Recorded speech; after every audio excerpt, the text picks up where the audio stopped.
কুষ্টিয়া জেলার মিরপুর উপজেলার কুরসা ইউনিয়নের মাঝিহাট একটি নিঃশব্দ নির্জন গ্রাম, কিন্তু বছরের এমন 2 দিনে এই গ্রামের বুক জেগে ওঠে আনন্দ, মিলন আর সংহতির গল্পে। আজকে ঈদুল আজহার দিন, ঠিক সন্ধ্যা নামার পূর্ব মুহূর্ত। একটানা মানুষের ঢল, রাস্তা জুড়ে চলছে পায়ে হাঁটা, হাসি আর ভালোবাসার ঈদযাত্রা। বিকেল গড়িয়ে যাচ্ছে, আকাশে হালকা আবছা আলো। গ্রামের মানুষ ছোট থেকে বড়, নারী পুরুষ একত্র হচ্ছে। কেউ ছাতা হাতে, কেউ খালি পায়ে, কেউ বা বাচ্চার হাত ধরে হাঁটছে। তারা সবাই চলেছে গ্রামের মাঠের দিকে, যেন এই মাঠেই ঈদের কেন্দ্রবিন্দু। মাঠের পাশে একটি লাল তাঁবু, আশেপাশে জড়ো হওয়া মানুষ, পাশে ধান ক্ষেতের মধ্য দিয়ে তৈরি সরু রাস্তা। সব মিলিয়ে তৈরি হয়েছে এক জীবন্ত চিত্রকর্ম।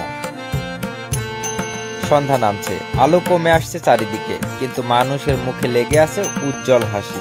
এই মিলন, এই সংহতি, এই তো গ্রামের প্রাণ। মাঝিহাট শুধু একটি গ্রাম নয়, এটি আমাদের সংস্কৃতি, ঐক্য এবং ভালোবাসার প্রতিচ্ছবি। ঈদের দিন এই মাঠ যেন হয়ে ওঠে এক হৃদয়ের নাম, এক আত্মার সংযোগ।